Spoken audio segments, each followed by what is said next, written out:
Assista agora Tardes com Platão, grupo de leitura O Banquete, com César de Alencar.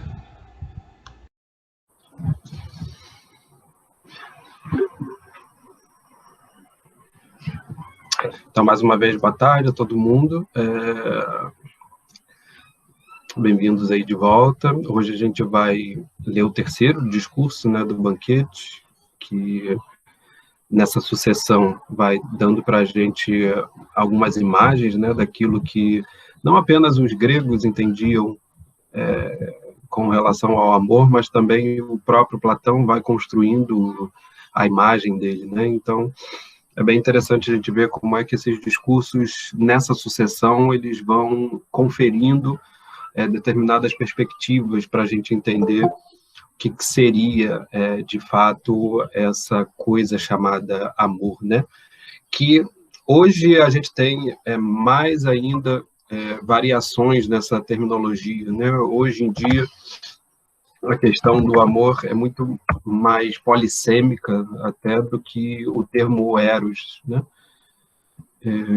De certa forma, a ideia aqui do Platão nesse diálogo é ir mostrando exatamente a polissemia desse termo, e aí vários outros termos que vão ao redor aparecendo, né? Sobretudo o paidós, que a gente viu, a própria filia é um termo muito próximo aí do eros, a questão da paidêutica, né? Ou da paideia, enquanto uma educação, tá? Tudo isso está circunscrevendo, digamos assim, essas várias faces do amor, né? E hoje a gente vai ver a face que diz respeito à medicina, tá? Então, relembrando o que a gente viu no encontro passado, a gente viu o segundo discurso de um retórico, tá?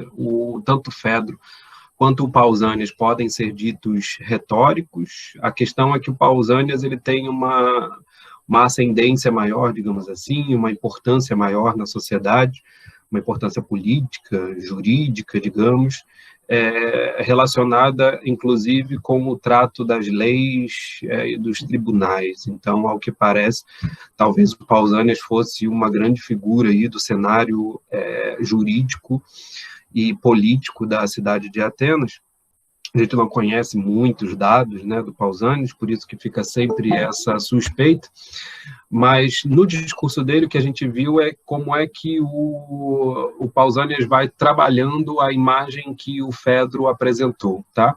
E aí um dos pressupostos dessa apresentação que o Platão está fazendo é de que a gente leia os discursos numa sequência gradativa e progressiva, ou seja, cada um dos discursos eles vão oferecendo para a gente imagens diversas do amor e do eros, ao mesmo tempo em que essas imagens diversas elas vão se complementando, tá? Então, não são visões dicotômicas ou à parte, né? Elas não são afastadas, elas não estão colocadas em termos de oposição. Elas, na verdade, estão colocadas em termos de complementariedade, né, de complementação. Então, o discurso do Fedro é o primeiro e, por isso, é o mais simples, digamos assim, porque ele dá uma espécie de arcabouço geral para a gente entender a questão do eros, e aí o coloca como uma divindade das mais antigas, aquela que não foi criada, e, portanto, aí sendo uma espécie de influenciador de todo tipo de relação educativa e virtuosa que possa ser realizada entre os homens, tá? Então, esse paralelo entre o mundo dos deuses e o mundo dos homens se estabelece no âmbito da erótica por meio da educação, tá? O Pausanias ele vai aprofundar essa ideia, e ele aprofunda isso dividindo o Eros em dois, porque seriam duas Afrodites, e o argumento do Pausanias é esse, né? Se não existe Afrodite sem Eros, então, havendo duas Afrodites, é necessário que hajam dois Eros. E com relação às Afrodites, uma tendo uma genealogia, né, celestial, e a outra tendo uma genealogia meio povão, né? O Eros, ele, na verdade, vai ser dividido nessas duas atividades. Um Eros mais celestial e um Eros mais povão. Tá? Isso acentua, de certa forma, uma espécie de visão elitista, né? De fato, existe aí uma diferenciação política e social, né? De colocar algo superior a outro, embora as duas sejam divindades, tá? E essa é a visão interessante, porque isso vai aparecer de novo no discurso do médico Erexímaco, tá? Mas o Pausanias é interessante como ele colocou o discurso dele, porque ele vai apresentar essa visão dicotômica dos dois eros para privilegiar um deles. E isso era uma coisa que não tinha aparecido no Fedro, né? O Fedro tinha apresentado a questão de onde Eros atua, isso é bem visto. A questão que o Pausanias coloca nem todo Eros é digno de louvor, né? Nem todo Eros é digno de apreço. O Eros que é digno de apreço é aquele que se dedica ao âmbito celestial da Afrodite e Urânia, ou seja, que tipo de Eros é esse? É aquele Eros da relação homoerótica, ou daquela relação que os gregos já conheciam, né, entre um homem mais velho e um garoto, né, um rapaz, o paidós, né, que a gente tem visto aí desde o início do diálogo aparecer. Tá legal? O outro Eros, né, é o Eros do que a gente conhece aí como relação erótica de um modo geral, e aí engloba tanto homem quanto mulher. A grande questão que, para o Pausanias, é importante é perceber que há essa distinção entre os dois eros, que um é mais educativo que o outro, que um gera mais virtude do que o outro, e, portanto, um merece ser mais elogiado e, portanto, louvado do que o outro. Tá legal? Essa é a noção aí apresentada basicamente pelo discurso do Pausanias, né? Ele estava tentando mostrar para a gente, passando aí por várias cidades, né, que tinham leis diferentes, né? É interessante ver como é que cada uma das cidades tinha uma visão diferente de educação e de relação erótica, e como é que Atenas, dentre todas essas cidades, tinha uma visão não só mais complexa, e por ser mais complexa, era uma visão mais louvável. E ela era louvável exatamente porque, nessa complexidade, Atenas reunia tudo que tinha de bom nas outras cidades, de modo que a maneira como Atenas encarava a relação erótico-pedagógica era uma visão aglutinadora e, portanto, mais louvável. Por isso que era mais difícil de compreender, diz o Pausanias, né? Ela é mais complexa porque ela lida com fatores aparentemente contraditórios. Só que, na verdade, essas contradições são aparentes, vai dizer o Pausanias, porque, na verdade, elas indicam para a gente uma unidade. E essa unidade está exatamente no tipo de interesse erótico que é louvado, exatamente como uma finalidade virtuosa. Tá? E essa é a tese principal daquilo que o Pausanias quis apresentar. Qualquer ato, né, qualquer ação humana que esteja direcionada para a virtude, ela é, de fato, uma ação louvável. Tá? A gente viu aí o quanto é perigosa uma possibilidade de defender essa tese, tá? No fundo, o que está embutido aí é uma espécie de os fins justificam os meios, ou seja, se você tem a intenção final de obter a virtude, né, não importa aquilo que você faz como meio para obter isso, desde que você tenha como finalidade a virtude. Tá? Essa é uma discussão que permeia até hoje as discussões políticas e éticas, então, de fato, é uma questão que se levanta aí em vista do discurso do Pausanias e que coloca para esse discurso um certo problema, tá? De fato, ele defende essa tese da virtude como finalidade última de tudo aquilo que é louvado, então a gente pode ter aí uma estranheza. São duas estranhezas, na verdade, né? Porque quando ele louva um dos amores, né? Aquele amor que é o amor pederasta, né? O amor paiderástico, aquele que se dedica ao cuidado do garoto, ao cuidado do rapaz, a questão da educação desse rapaz, por um mais velho, no fundo, a gente pode dizer que o amor pandêmico, né, o amor pandêmio, aliás, né, não de pandemia, né, mas de pandemia, pandêmio, né, da Afrodite Pandêmia, aquela que é comum a todo mundo, tá? Aquela que é própria do povão.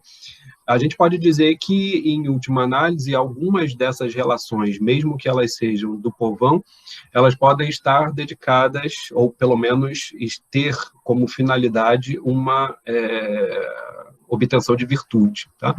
Então, por exemplo, não faz muito sentido que o Pausanias tenha restringido a questão do amor valoroso, louvável, como sendo somente o amor homoafetivo entre o mais velho e o rapaz, né? Nada impede que possa ser dois rapazes também, desde que eles se direcionem para a virtude, nada impede que seja entre um homem e uma mulher, se ele não for direcionado à virtude, ou seja, são problemas que são colocados aí, né, a partir do discurso do Pausanias, tal como ele tenta defender essa tese, tá?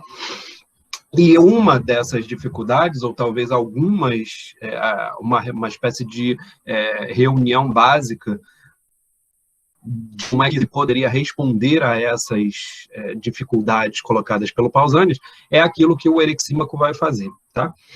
Só que a gente tem aí, então, antes da gente entrar no discurso do Erexímaco, a gente vai ter aí uma cena muito divertida, tá?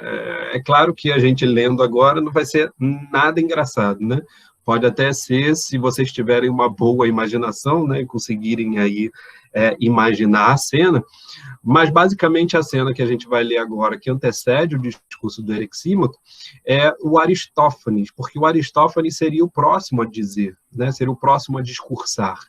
Ele, na sequência ali das disposições da sala, né, lembrem lá que eles estão seguindo a ordem de todo mundo que está sentado ao redor do centro da sala, né? E depois do Pausanias, a ordem seria do Aristófanes. Só que o Aristófanes é acometido por um soluço, né? Então, na hora de falar, imagina, ele começa a soluçar, e aí aquelas falas, né? Se vocês já tiverem passado por esse drama terrível de ficar soluçando no momento que você tem que se pronunciar, né? Aquelas baforadas que saem, imagina o Aristófanes, que é um comediógrafo, né, um poeta cômico, ele é pintado pelo Platão, nesse momento, como uma figura ridícula, tá? Isso guardem essa imagem, porque o Aristófanes depois vai voltar a isso no momento em que ele for discursar. Mas o que vai acontecer aqui nesse primeiro momento é que ele não vai conseguir falar, e ele vai passar a bola para o Erexímaco, que está do lado dele, tá? Então, essa cena que a gente vai ler aqui de início narra um pouco essa conversa entre o Aristófanes e o Erexímaco, e ela já dá para a gente alguns elementos, tá? Tanto algum elemento cômico por parte do Aristófanes, quanto também algum elemento medicinal, né, ou técnico com relação ao Erexímaco, tá? E esses elementos não são por acaso, tá? Que essas coisas acontecem nos diálogos do Platão, a gente sempre tem que pensar que tipo de significado teria isso. A grande questão é se o Aristófanes está colocado na sequência, o soluço do Aristófanes quebra a sequência, tá?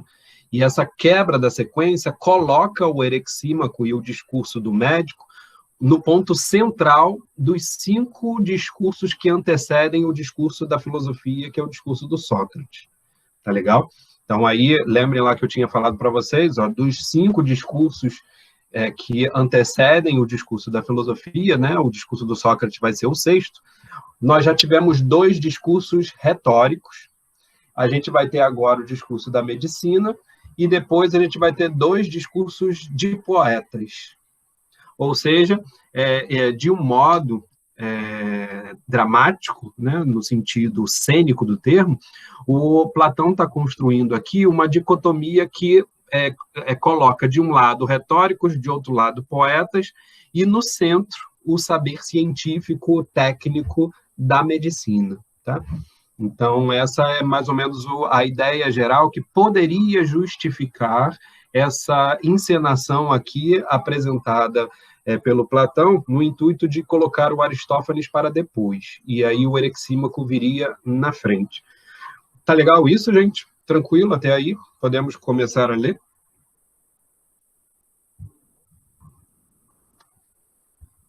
A gente está em 184C. Achem aí, me digam quando a gente puder começar. Boa tarde para os que chegaram depois. 184C, acharam aí?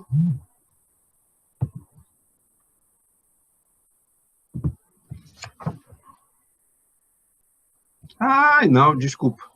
É 185C.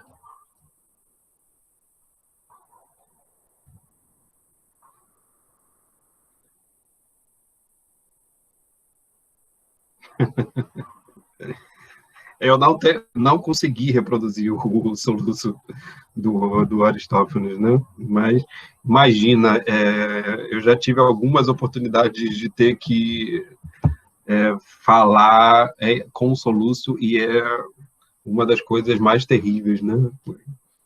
Da voz ficar sendo entrecortada por aquelas baforadas.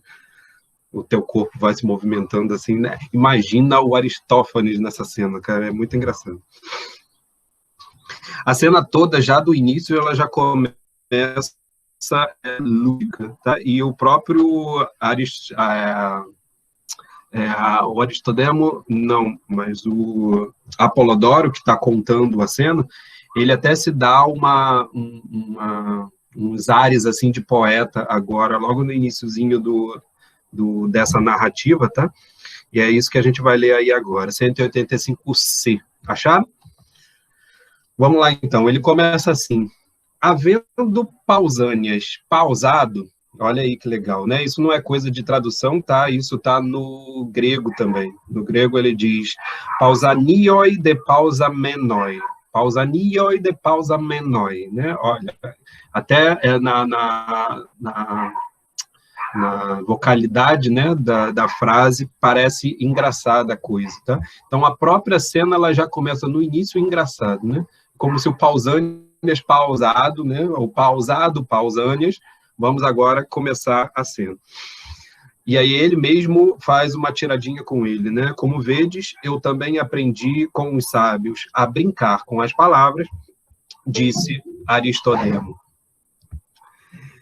Que a vez era de Aristófanes, tá? Então é isso que eu tinha falado para vocês antes, que a vez que cabia agora era a vez do comediógrafo, tá? Mas aí acontece alguma coisa. Porém, este, talvez por estar com o estômago muito cheio, né? Então, talvez tendo comido muito, ou por qualquer outro motivo, foi acometido de soluço, o que o impedia de falar. Por isso, voltando-se para o médico Erixímaco, que se achava reclinado ao seu lado, lhe falou: Erixímaco, é justo curares-me desse soluço, ou então falares em meu lugar, até que ele passe. Ao que Erixímaco respondeu, e aí vai algumas dicas do que a gente pode fazer para passar o soluço, né? Existem várias. Não sei se vocês seguem alguma, a última que agora eu sigo é de beber água de cabeça para baixo, né? Parece que funciona, mas vocês vão ver aí algumas outras dicas, tá? Para poder passar o soluço e dicas da medicina antiga. Diz o Erixímaco: posso desincumbir-me das duas coisas, falar em teu lugar para, depois de passado o soluço, falares no meu. Enquanto eu estiver com a palavra, se quiseres reter a respiração durante algum tempo, o soluço passará. Tá? Então, essa parece ser a clássica, né? Talvez até bebendo um pouco d'água, né? Prender a respiração, beber um pouco d'água, passaria, né? Em última análise. Não melhorando com isso, gargareja um pouco de água. Essa é uma dica que eu não sabia também. Se ainda assim persistir, toma de alguma coisa com que possas irritar o nariz para espirrar. Olha que legal, essa deve ser interessante, né? Repetindo a manobra umas 2 vezes, por mais forte que seja o soluço, né? Logo passará. Então começa, teria dito Aristófanes, pois vou fazer isso mesmo. Então vejam a cena, né? O Erixímaco está lá sendo convocado pelo Aristófanes Aristófanes, está com soluço, e ele é convocado duplamente.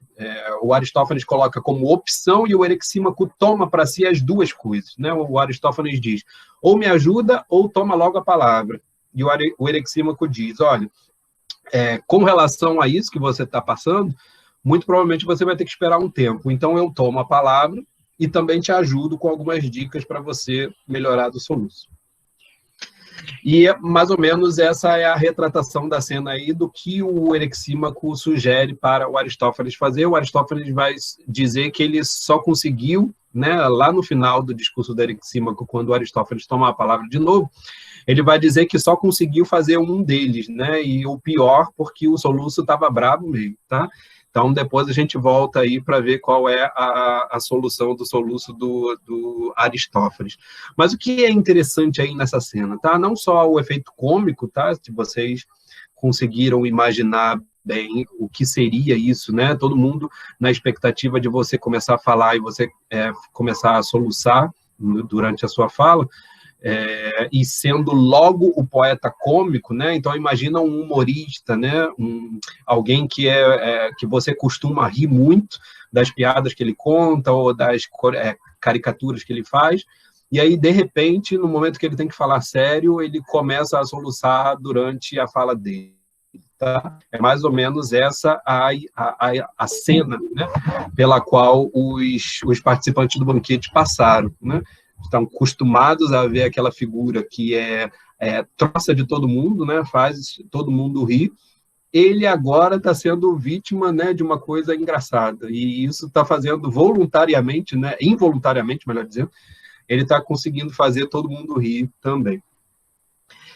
Mas um outro detalhe aí interessante é como é que o Erexímaco já se coloca como uma espécie de saber, tá?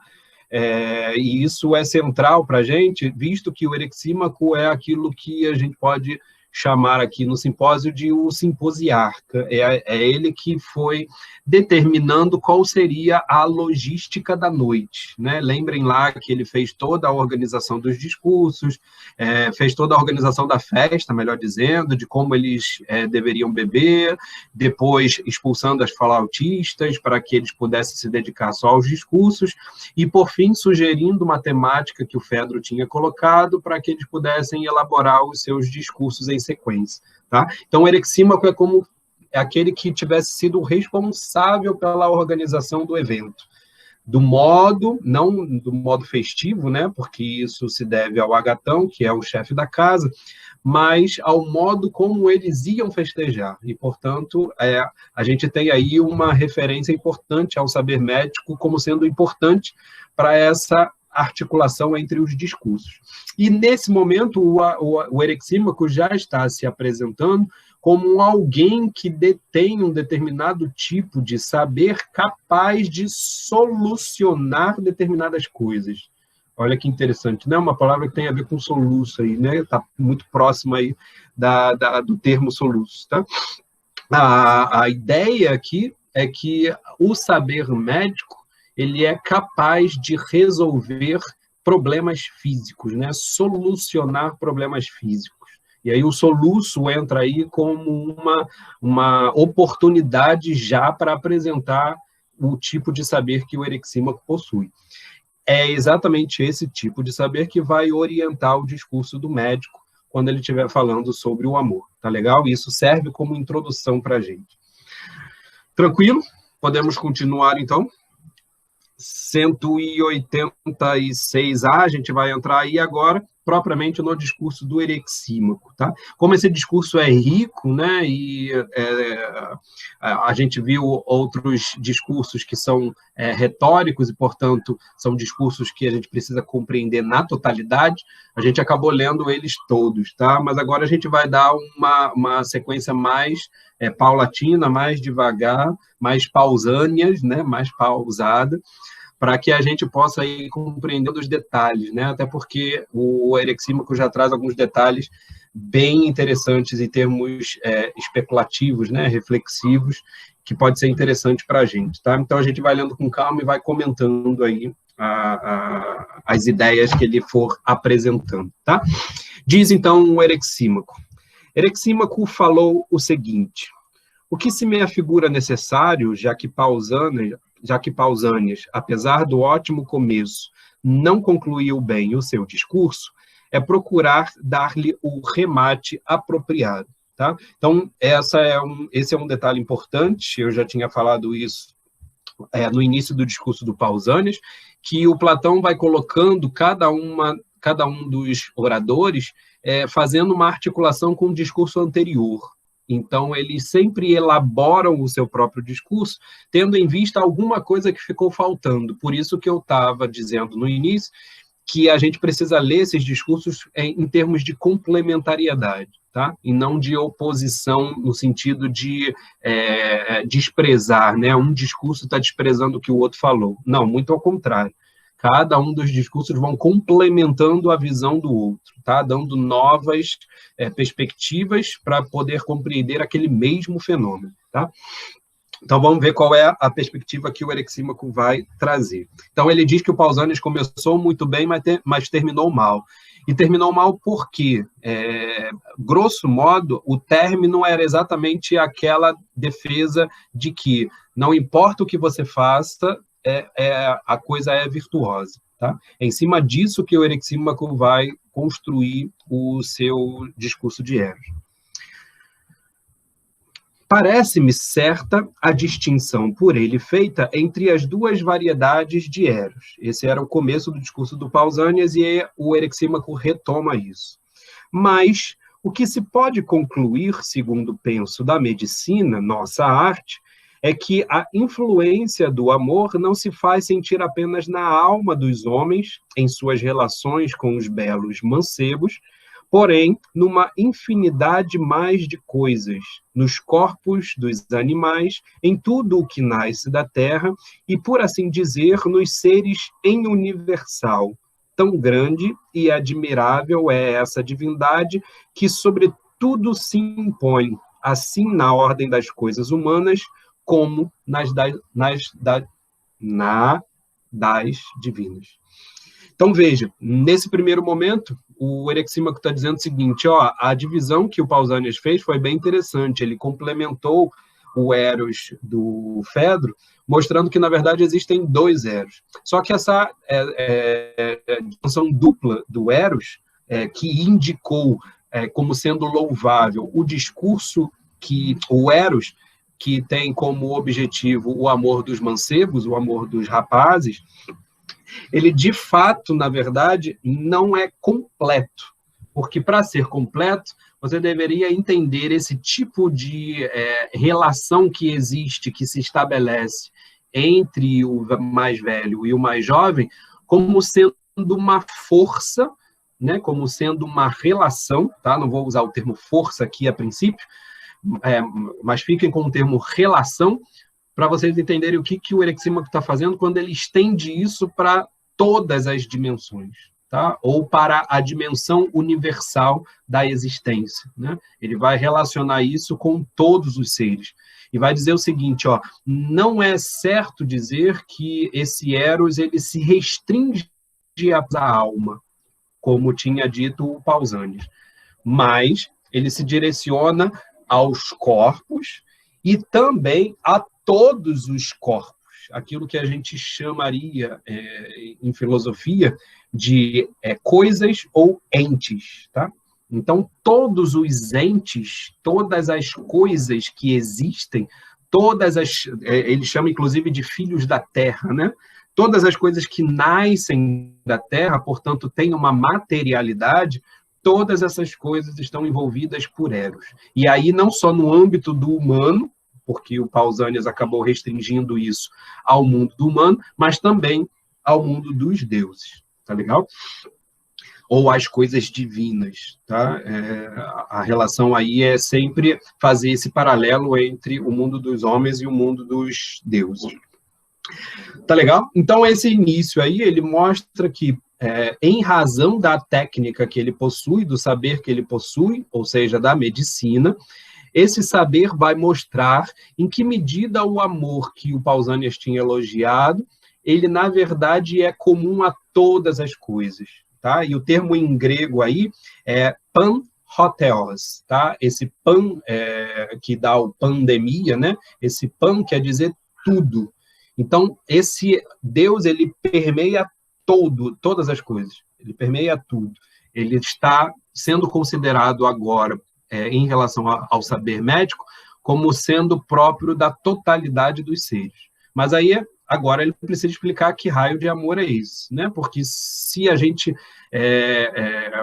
entendeu muito bem que o tipo de amor que o Pausanias apresentava era um amor que é próprio nosso, né? Um amor humano que tem a ver com aquilo que se estabelece como relação entre os indivíduos. Quando ele fala agora de relação entre coisas, então ele precisa explicar que tipo de amor é esse, tá? E é isso que ele vai fazer agora. Começarei pela medicina em homenagem à minha arte, tá? Então ele vai mostrar como é que o amor se estabelece, se realiza na medicina, na própria arte da medicina. A natureza do corpo se acha submetida às duas variedades de eros. A natureza do corpo aí, né, é refisis, tá? Refisis to somaton. Então, é a natureza mesmo, né? É physis, que dá o física, o nosso física, né? Ou físico também, né? No sentido de dimensão física nossa, o corpo físico, né? Isso que a gente entende como sendo physis, físico. Para o grego, tinha a ideia de algo que tem a possibilidade de movimentar-se a si mesmo, tá? A ideia da physis era a de algo que tem a possibilidade de ter um movimento que não é necessariamente provocado por algo externo, tá? Ele pode ser provocado internamente. E aí, por isso, a gente traduz, geralmente, physis por natureza, mas, às vezes, determinadas coisas, por exemplo, embora a gente acabe colocando isso também, né? Por exemplo, o fenômeno da erosão de uma montanha. Esse fenômeno de erosão de uma montanha também seria colocado no âmbito da physis, né? Mas aí, talvez, para a gente articular isso com natureza, teria que considerar o vento, né? Como próprio da natureza, enfim. A ideia é que natureza não é apenas os seres vivos, tá? Mas é todo o habitat, digamos assim, que permite a vida, né? Que permite aos seres movimentarem a si mesmos, tá? O termo movimento aí, ele pode ser entendido tanto em termos de deslocamento, quanto em termos de transformação, tá? Existem essas duas ideias na noção de movimento dos gregos, tá? Então, physis é sempre aquela coisa, né? É sempre aquela estrutura da realidade capaz de transformar-se por si mesma ou então de deslocar-se, tá? Ela tem essas duas características. E diz o Erexímaco que a natureza do corpo ela possui essa variedade dos dois eros. Então, não está só no âmbito da alma, né? Ou, melhor dizendo, Pausanias tinha colocado um eros no âmbito do corpo e outro eros no âmbito da alma. O que o Erexímaco vai dizer é que no próprio corpo existem as duas variedades de eros, tá? Sabidamente, uma coisa é o estado de saúde e outra de doença, distintos e diferentes, e desejam e amam coisas diferentes, tá? Então, como médico, ele vai situar essa variedade de eros exatamente no âmbito da saúde e da doença. Sendo belo, como acabou... melhor, por conseguinte, o eros dos indivíduos sãos difere do que impera nos achacados, né, ou nos doentes. Sendo belo, como acabou de asseverar Pausanias, entregar-se ao amigo honesto e feio ao intemperante, da mesma forma com relação ao corpo, é belo e até necessário favorecer o que nele for bom e saudável. A medicina consiste precisamente nisso. Como é vergonhoso fazer a mesma coisa com quem for nocivo e doentio, o que deverá combater em todo ponto quem aspira a ser bom médico. Então, olha que interessante, o Erexímaco está colocando aí, para a gente compreender a medicina, como uma espécie de saber relacionado ao modo como o Eros atua nos corpos. E aí ele vai dizer o seguinte, que o Pausanias tinha mostrado que entregar-se a um amigo é algo louvável, desde que esse amigo seja virtuoso, e feio se ele for intemperante. O que eu vou fazer, diz o Erexímaco, é mostrar que, em relação ao corpo, é belo e até necessário favorecer o que for bom e saudável. Ou seja, o Eros louvável, agora, para o âmbito da medicina, é aquele que favorece a saúde. Como é vergonhoso fazer a mesma coisa com o que for nocivo e doentio. Ou seja, entregar-se, né? Com relação ao corpo, favorecer aquilo que é belo e doentio, para o Erexímaco, no âmbito da medicina, isso vai ser o Eros reprovável, ou o Eros vergonhoso, ou o Eros mau, em última análise. Tá legal? Então, ele traz o que é interessante aqui do saber médico, tá? Isso vai ser importantíssimo para a gente ver os prosseguimentos, né, daquilo que o Platão vai colocar nos próximos discursos. Qual é, agora, a natureza de Eros? A natureza de Eros está sendo tirada do âmbito anímico e divino, digamos assim, para ser colocado no âmbito terreno e físico, né? Ou seja, no âmbito dos corpos, no âmbito da relação entre os corpos. Tá? E ele vai dizer que a própria medicina é uma forma desse amor. Por quê?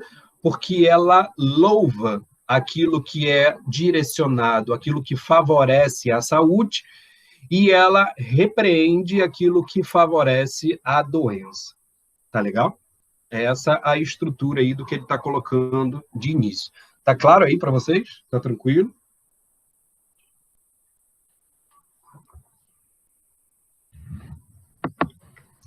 Podemos continuar? Então, ele vai definir agora a medicina, né? Dentro dessa estrutura que ele apresenta, ele define a medicina como o seguinte: de fato, a medicina, para defini-la em poucas palavras, é a ciência dos fenômenos amorosos do corpo em relação à repleção e à vacuidade, ou ao estar cheio ou ao estar vazio. Tá? Sendo o médico mais hábil, o que sabe distinguir nessas manifestações do mais cheio e do mais vazio, entre o bom e o mau amor. E quem consegue mudar as disposições do corpo a ponto de substituir um amor por outro, fazendo nascer o amor que nele não existe, mas deveria existir, ou extirpá-los de onde se encontra, é profissional competente. Então, veja, a medicina, o que é a medicina? É, de fato, você conseguir identificar a atuação do bom e do mau, o amor. Tá? Já ia falar humor, né? Porque tem a ver aí com a lógica dos humores. Já vou explicar isso. Mas o bom médico, né, ou a medicina, melhor dizendo, é a identificação do bom e do mau amor, da atuação, do modo como eles estão atuando no intuito de relacionar-se ou com o estar pleno ou com o estar vazio. Tá? Vocês vão entender esse estar pleno ou estar vazio daqui a pouco.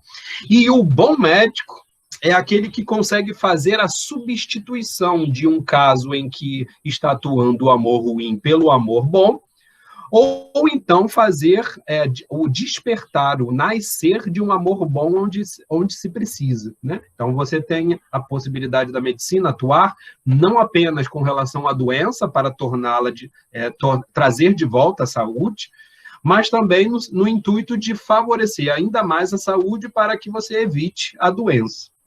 Né? Então, essas são as duas, digamos assim, atividades da medicina. Ela não só cura, mas ela previne também. Tá? Então, você tem essas duas atividades. Prevenir a doença é favorecer a saúde. Então, o bom médico, o bom profissional, é aquele não só que substitui o amor ruim pelo amor bom, mas também é aquele que favorece a aparição do amor bom. né? Ou seja, aquele que favorece a saúde. Precisará conhecer o modo de restabelecer a amizade entre os elementos do corpo irreconciliáveis entre si. Os elementos reciprocamente inimigos são contrários. E aí ele cita calor e frio, amargo e doce, seco e úmido, e tudo mais do mesmo gênero. Foi por saber insuflar amor e concórdia nesses elementos que o nosso antepassado Asclépio, no dizer dos poetas aqui presentes, do que também me declaro convencido, fundou nossa arte. A medicina é, pois, conforme disse, governada inteiramente por essa divindade. Então, veja como é que o Erexímaco está utilizando o discurso do Eros para fazer um elogio da medicina, né? Para fazer um elogio do saber médico enquanto um saber técnico-científico, tá? O que a gente chamaria hoje de científico. Como é que ele faz isso? Ele mostra que existem os dois amores atuando no corpo, e o médico é aquele que identifica a atuação desses dois amores, de modo que o bom médico vai ser aquele que favorece sempre a atuação do bom amor.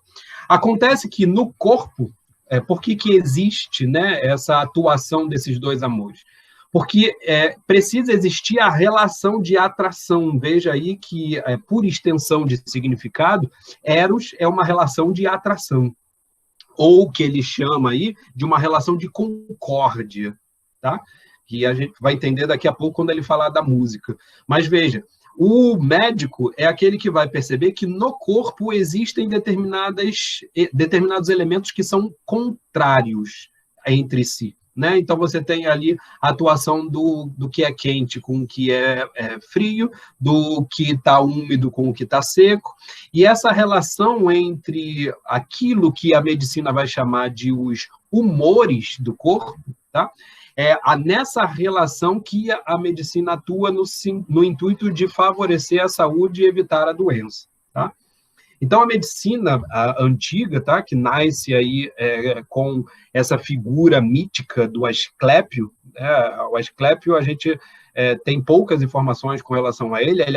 Ele era um homem, mas ele acaba tendo uma imagem mítica, vai dar, inclusive, a origem a uma escola chamada a Escola dos Asclepíades, e os Asclepíades vão ser os primeiros médicos, é quase uma confraria, né, daqueles que detêm o poder da medicina. Mas o que é interessante no poder da medicina, tal como apresentado pela Grécia, né, porque existiam formas de curar, né, em várias sociedades, mas todas essas formas de cura, elas tinham uma relação com a religião, uma relação com o divino, no intuito de controlar maus e bons espíritos. Qual é a relação que a medicina vai ter para esses homens gregos, né, a partir, sobretudo, do Asclépio? É de que a medicina, ela, na verdade, é um saber sobre coisas terrenas, né? Daí ele falar das coisas que nascem da terra e das coisas corpóreas, em última análise, tá legal? Daquelas coisas que são físicas, daquelas coisas que são terrenas e, portanto, daquelas coisas que são corpóreas. Vejam como é que, por isso, né, que isso se justifica, eu ter dito que o discurso do Erexímaco ele vai englobar todo aquele ramo de conhecimento que hoje nós chamaríamos de conhecimento empírico e científico. Essa é a função desse discurso aqui, e é por isso que ele está colocado bem no centro dessa sequência entre discursos sobre Eros, tá? Ele está trazendo o discurso erótico para o âmbito do corpóreo, do físico e do material, que é propriamente o âmbito da arte da medicina. Tá legal?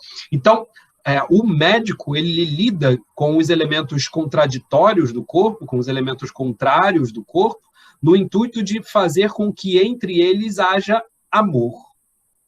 Tá legal? E basicamente essa é a função da medicina. E é por isso que ele diz que a função da medicina tem uma ascendência divina. Não só porque ela vem de Asclépio, o Asclépio aí era um filho de Deus, né? Se eu não me engano, de Apolo, mas ele inclusive tem aí um processo educativo que vai ser feito pelo centauro Quiron, né, que é uma figura aí lendária também da mitologia. Então, o Asclépio é sempre muito articulado com essa parte da mitologia, tá? Ele tem aí uma relação com os deuses que o torna, em certa medida, um intermediário, tá? A grande questão é que o divino da medicina não vai estar necessariamente articulado apenas ao âmbito do Asclépio, como o seu padroeiro, digamos assim, mas também em vista do Eros como sendo exatamente aquele amor que deve relacionar os elementos contrários nos corpos em vista de produzir saúde, em vista de produzir concórdia entre esses elementos. Tá legal? Tranquilo? Deu para pegar aí o que é o saber da medicina?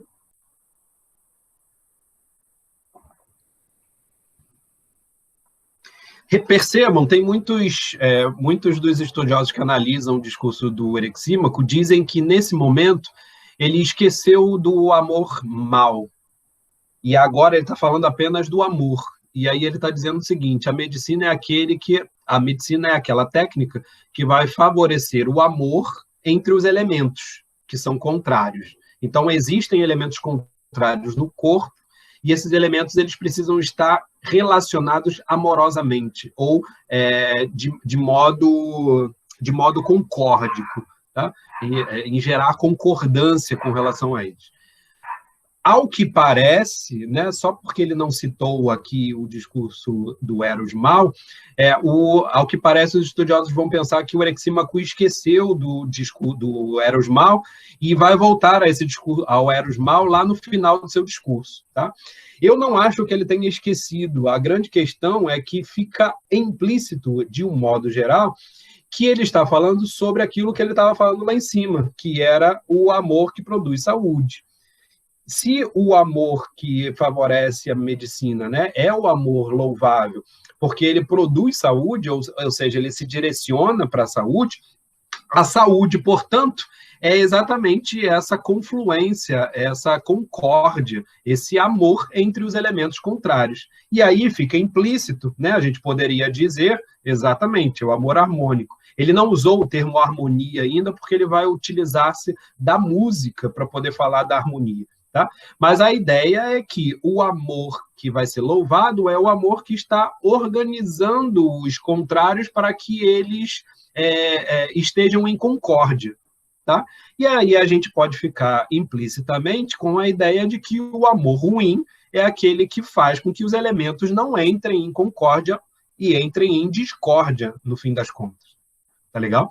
Por isso que ele não nomeia, alguns até vão dizer que ele não nomeia, porque isso seria originário de uma outra deusa, né? Não seria necessariamente Eros o responsável por fazer a discórdia, mas seria Eris, né? E é até bem interessante que você tenha esses dois deuses com um nome tão próximo, né? Eros e Eris. Tá? Um que faria a concórdia e o outro que faria a discórdia, tá? Mas a ideia aqui é que, eu acho, né, essa é a forma como eu estou lendo, é que ele não falou necessariamente do amor ruim, do amor negativo, exatamente primeiro, né, porque está implícito, já que a medicina ela se dedica ao amor bom, ao amor valoroso, mas também porque ele vai precisar passar pela música para trazer a noção de harmonia, e é por isso que ele vai lá no finalzinho do discurso dizer que o amor ruim é o amor desarmônico, né? E aí, isso a gente acaba subentendendo disso que ele está colocando aqui nesse momento, tá? Então não acho que ele tenha esquecido, tá? Ou que ele tenha desprezado, né? Muitos estudiosos vão dar essa ideia de que ele tenha, nesse momento aqui, desprezado a referência ao discurso ruim, para falar só do discurso amoroso, do discurso bondoso, valoroso, para depois tentar resgatá-lo, né? Eu não acho que seja o caso, tá? Então, ele continua. A mesma coisa, aliás, acontece com a ginástica e a agricultura, né? Seriam duas formas de saber também. Para ele, essas artes se relacionam da mesma forma, ou seja, são técnicas, são artes que se direcionam para verificar uma espécie de amor entre os elementos contrários, tá? Isso tanto na ginástica quanto na agricultura. E aí ele vai falar da música, que é uma das partes mais interessantes do discurso. Ele diz assim: quanto à música, não há quem não veja, por menos que se esforce nesse sentido, que está no mesmo caso. Talvez fosse isso que Heráclito quisesse dizer, conquanto não tivesse sido muito feliz no expressar o seu pensamento. Era uma ideia comum aí aos grandes intelectuais da época depois de Heráclito, que o Heráclito era meio obscuro na forma como ele escrevia. Tá? Eu vou trazer aqui o fragmento do Heráclito que ele está analisando. Vocês vão ver que o Heráclito é obscuro porque, na verdade, ele usa uma linguagem metafórica, simbólica, rica de significado. Tá? Ele não usa uma linguagem literal. Então, é nesse sentido que ele parece muito mais obscuro do que propriamente um pensador esclarecido. Tá? E o Erixímaco está fazendo uma crítica aqui exatamente a esse sentido. Né? Ao que parece, ele não foi muito feliz em expressar o pensamento dele. O que ele afirma é que a unidade, opondo-se a si mesma, produz o acordo. Então, ele está entendendo a sentença do Heráclito. Tá? E aí ele diz primeiro o que o Heráclito diz. A unidade, opondo-se a si mesma, produz o acordo, tal como se dá com a harmonia do arco e da lira. Ora, o maior absurdo é dizer que a harmonia é discordância, ou que provém de elementos que ainda se encontrem em estado de discordância. Né? Então, a harmonia ela tem, por si só, o caráter de ser harmônica. Então, eu não posso dizer que ela está ela está surgindo da desarmonia. Tá? O que ele talvez quisesse significar é que a harmonia é formada de notas inicialmente discordantes, agudas e graves, porém depois deixadas de acordo pela arte da música.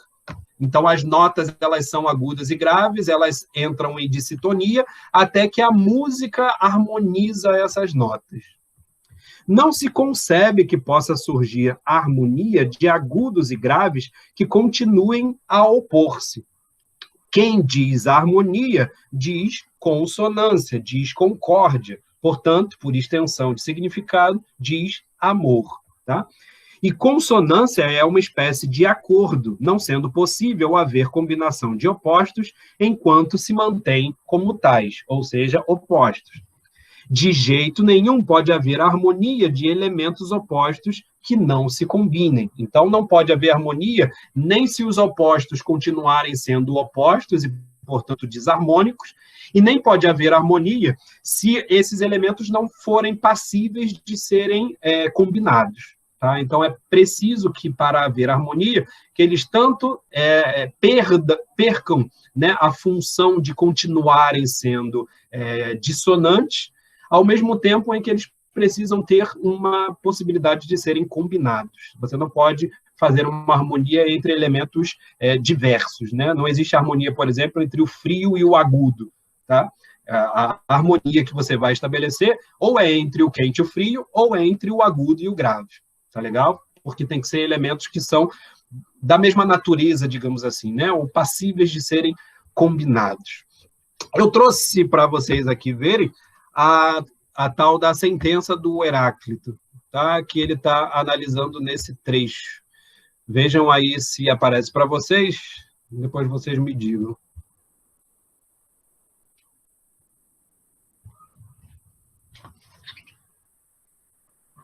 Apareceu aí?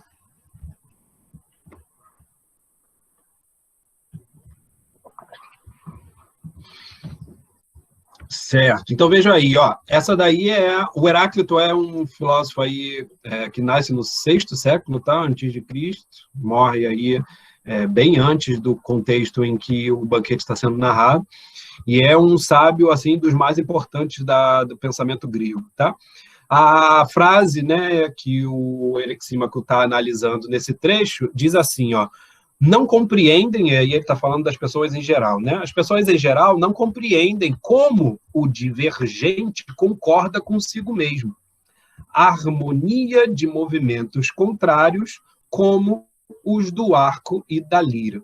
Tá? Então, a ideia aí que o Heráclito está querendo trazer, e que me parece que o Erexímaco encaminha de uma certa forma, né? Eu acho até que a crítica que o Erexímaco traz ao pensamento do Heráclito, na verdade, seria uma crítica materialista a um pensamento metafísico, né? Porque ele acaba dizendo exatamente aquilo que o próprio Heráclito já diz. Porque ele vai dizer, não existe a harmonia se você não tiver concordância entre os contrários. E veja o que o Heráclito fala exatamente na primeira frase: não compreendem essas pessoas como o divergente concorda consigo mesmo a harmonia de movimentos contrários. Esse consigo mesmo, né, que estaria aí centrada toda a crítica do Erexímaco, né, como é que uma única coisa poderia concordar consigo mesmo, sendo que ela diverge, né? Essa é a crítica que o Erexímaco está fazendo.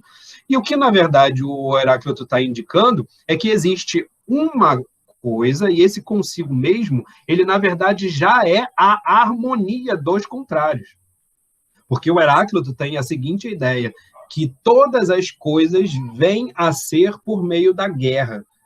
E o que é a guerra? É exatamente a oposição entre dois polos. É a oposição entre duas forças. Eu tinha usado o termo força lá no início, né? E agora a gente pode entender o que ele está querendo dizer aqui, porque ele está relacionando isso com o pensamento do Heráclito. Os seres, de um modo geral, se organizam em vista dessa relação entre forças, entre opostos que se lutam, né? Que entram em contenda.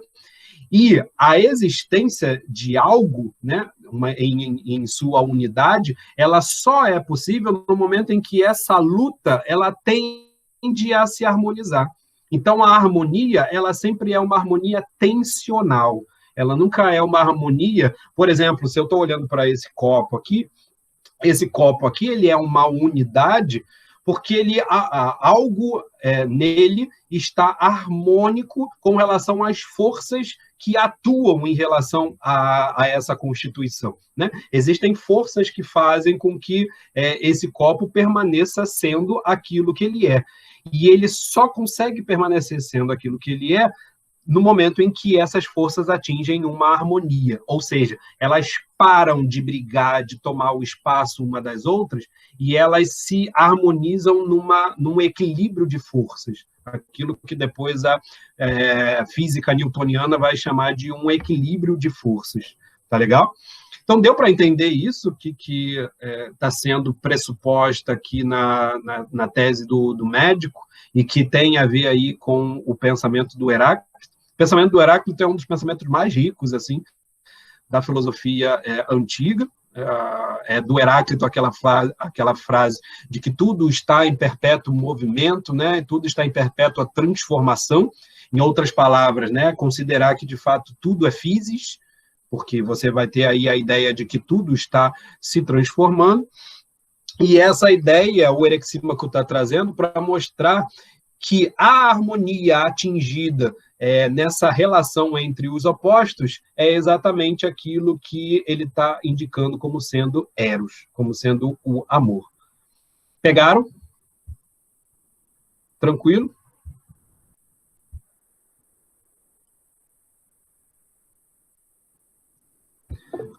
Olha aí para vocês conhecerem um pouquinho da lira, tá? Antiga. É esse instrumento que o Platão está indicando aí no discurso do Erexímaco. Ele era tocado nesse movimento, né, com uma caixa de ressonância aqui, as cordas, e o movimento de grave e agudo, na verdade, era dado pela tonalidade do toque, né? As cordas graves eram tidas como essas daqui mais próximas do corpo do músico, e as agudas as mais distantes. Então, a mesma discórdia, né, que ele sinaliza aqui com relação ao arco e à lira, é porque vejam que são duas unidades tensionais. O que é a lira? A lira é harmônica porque ela produz o som por meio de uma tensão, né? A música, na verdade, é o fruto da tensionalidade da força do toque e das cordas, né, da disposição das cordas. Então, é por isso que, em última análise, o arco e a lira servem para o Heráclito como uma espécie de imagem daquilo que ele está querendo dizer com a harmonia dos contrários. Essa é a grande tese do Heráclito. Tá? Tudo está em harmonia de contrários. E tudo aquilo que você pode dizer que é uma espécie de unidade, na verdade, essa unidade esconde no seu interior uma tensão harmônica de polos opostos, né? Então, todas as coisas, né? Por isso que eu falei do copo, inclusive. Um copo desse é a tensão entre várias forças, né? A força do ar que está por dentro, a força da água, a resistência que o vidro tem que ter para poder ter a temperatura, inclusive, também que o vidro tem que ter para que ele possa ter essa solidez que vai dar origem ao copo. Então, todas essas forças, elas estão implicadas nessa noção de harmonia dos contrários. E, por isso, a ideia de harmonia dos contrários é uma ideia que abrange tudo para o Heráclito, e o Erexímaco está trazendo essa ideia para a medicina, tá? No intuito de pensar a relação entre esses opostos como sendo uma relação harmoniosa. Tranquilo?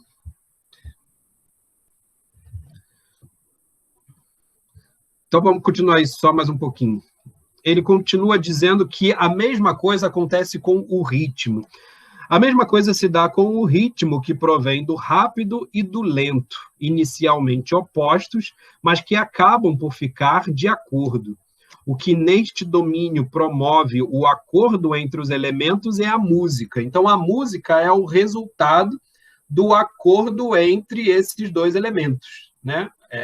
De um lado a harmonia, de outro lado o ritmo. Dentro da harmonia, você tem também uma relação entre dois elementos, o agudo e o grave. Dentro do ritmo, você também tem uma relação entre dois elementos, o rápido e o lento. Então, vejam que, se você for decompondo a realidade como um todo, você sempre vai achar dois polos em oposição. E quando esses dois polos entram em harmonia, essa harmonia cria uma espécie de unidade. Tá? Essa unidade, ela concorda consigo mesmo, discordando. Percebe o que o Heráclito está querendo dizer? Ela é uma unidade a partir da discórdia. Ela é uma unidade a partir da tensão. Tá? Ela é uma unidade exatamente porque ela é favorecida por esse embate entre dois polos, entre dois opostos. Tá? É interessante que os termos em grego para grave e agudo, tá? Que aparece aí no discurso do Erexímaco, tu oxeos e bareos, são termos utilizados para dar uma tonalidade subjetiva também, tá? Não tem necessariamente a ideia do agudo e do grave que hoje a gente tem nos instrumentos e na música, tá? Mas o agudo, esse to oxeos, tem a ver com um pontiagudo, tá? Com uma espécie de ponta da lança, alguma coisa que é afiada. Tá? Então, você percebe aí que o agudo tem uma ideia de afinamento, tá? De precisão, talvez. E bareos tem a ideia de algo que é pesado. Tá? Uma coisa é mais leve, a outra é mais pesada, ela é mais densa. Tá? Então, aquilo que seria o grave seria algo que tem mais densidade, digamos assim. Tá? Então, são noções que os músicos, né, utilizavam para falar sobre essas notas musicais originadas pelos instrumentos, mas que tinham uma repercussão subjetiva e que diziam até muito em relação aos ouvintes, o modo como um ouvinte era impactado pelo som que era produzido naquele momento. Então, você tinha ali uma nota que era mais aguda, porque alguém tomava como sendo uma coisa mais afiada. A outra era mais grave, você tinha aí um pesar maior. Tá? Então, veja que a gente conserva, né, alguns desses termos no nosso vocabulário. Alguma coisa que é mais afiada, uma coisa aguda, uma coisa que tem um peso maior, né, e o peso aí tem a ver com uma carga emotiva também, né, subjetiva. Então, era em relação a isso que a música e a harmonia da música trabalhavam. Porém, quando o ritmo e a harmonia têm de ser aplicados para uso dos homens, ou seja, com invenções novas, ao que se dá o nome de composição, ou pelo emprego acertado das melodias e dos metros já compostos, e nisso consiste a educação. Eis o que é difícil e exige um artista verdadeiramente hábil. Tá? Então, isso que se realiza na música e que se chama a composição da harmonia com o ritmo, mas também aquilo que acontece, né, no caso da educação, no sentido de compor melodias e metros, né, ou seja, música e verbo, né, palavra, porque a poesia naquela época era acompanhada por instrumento musical. Então, não só em termos de compor a música, mas também de compor a educação. E aí, compor a educação é conjugar música, no sentido, nosso sentido, né? E versos, tá? Poesia. Isso é tarefa de alguém muito hábil, tá? Mais uma vez, viemos dar no princípio de que é necessário favorecer o amor dos indivíduos temperantes. Olha agora que ele vai resgatar aquela ideia, ou dos que, não o sendo ainda, poderão tornar-se temperantes, ou seja, produzir o amor, ou então retirar o amor mau e colocar o amor ruim, ou colocar o amor bom, tá? E encorajá-los em tudo, por ser esse o amor belo, celeste, o amor da musa Urânia. Então, ele até utiliza aí a mesma referência a Afrodite Urânia, só que agora a Urânia aqui é uma musa. E a referência que o Erexímaco está tomando agora é em relação ao modo como se educa. Tá? Então, se o Pausanias tinha falado que o amor ele é valoroso porque ele influencia a educação do rapaz, a educação do jovem, por meio do mais velho, essa relação que se estabelece de educação, ela é permeada pela musiké, o que o grego chamava de musiké. E o que é a musiké? É a junção aí de várias coisas, né? Mas basicamente a junção entre um ritmo musical, do que a gente chamaria hoje de musical, né? O ritmo da lira, com os versos da poesia. Então, poesia e musiké, de um modo geral, é a composição educativa que se estabelece entre música e poesia, versificação. Tá legal? E aí, claro, louvor ao amor temperante é exatamente o louvor a esse tipo de educação, favorecida por esse tipo de educação. Existe a outra forma de educação, o outro, pelo contrário, né, o outro amor, deriva da musa polimínia, tá? A musa polimínia, mais uma vez aí o termo polis, que é poli, né, não é polis. Poli, que dá a ideia de muitos, tá? De variados.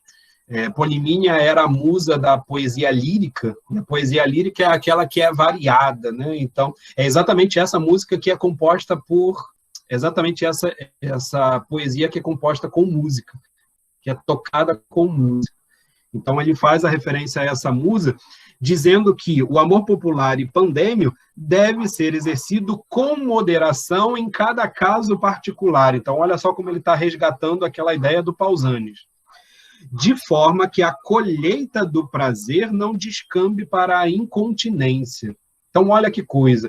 O Erexímaco, a partir do seu saber médico, ele não despreza o amor pandêmio, que o Pausanias tinha desprezado. Por quê? Porque é possível que esse mesmo amor ele também seja exercido equilibradamente, mesmo que ele tenha uma musa diferente. Perceberam? Essa é a ideia do discurso do Erexímaco, e é por isso que ele está fazendo esse remendo em relação ao término do discurso do Pausanias, mostrando que existia ali um problema. Ele tinha desprezado o amor vulgar, o amor popular.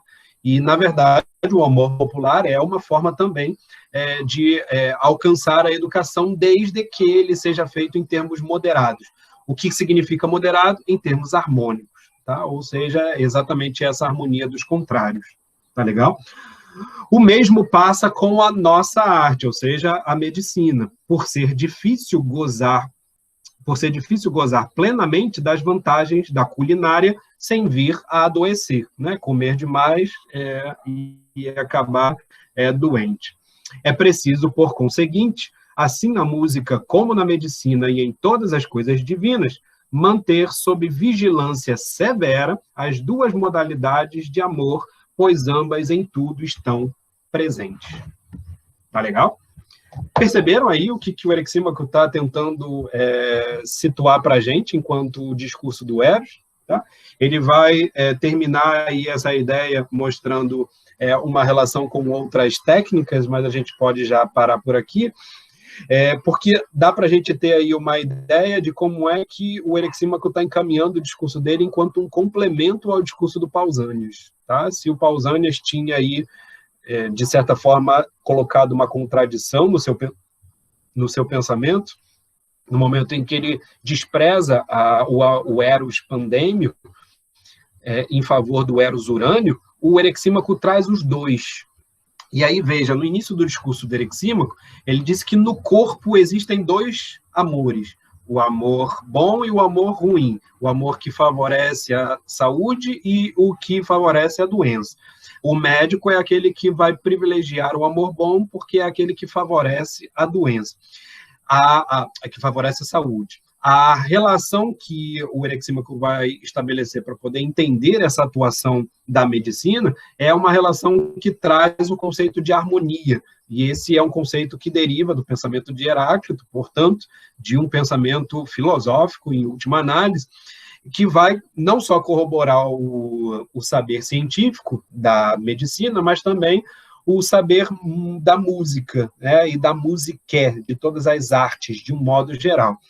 E esse estabelecimento, né, dessa compreensão tanto da medicina quanto da musique deriva exatamente do conceito de harmonia entre contrários. Então, sempre existem polos opostos, e o modo como nós temos de harmonizar essas notas tensionais, esses polos opostos, é o que favorece aquilo que ele está chamando de saúde, é o que favorece a música no âmbito da musique, é aquilo que, em última análise, deve ser louvado no âmbito do Eros. Tá? E aí, veja, existe, portanto, não só o Eros urânio, que era aquele que, de fato, o Pausanias tinha indicado, mas o próprio Eros pandêmio, o Eros do popular, mais popular, e que diz respeito aos outros sexos também, não apenas ao sexo masculino, ao sexo feminino também,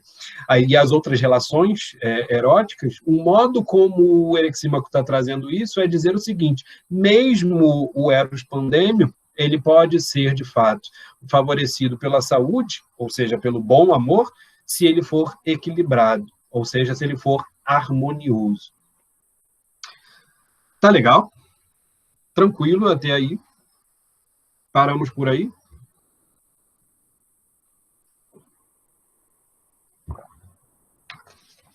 Deu para pegar, gente, esse modo como o Eryxímaco... Entenderam? Legal? Então, no próximo encontro, a gente termina aí esse finalzinho do discurso do Eryxímaco, que ele vai relacionar aí a questão da harmonia com outras áreas de saber também, e a gente vê como é que o Aristófanes conseguiu se livrar do soluço, tá legal? A gente vê isso no próximo encontro. Então, obrigado aí pela presença de todos, e até a próxima semana, gente.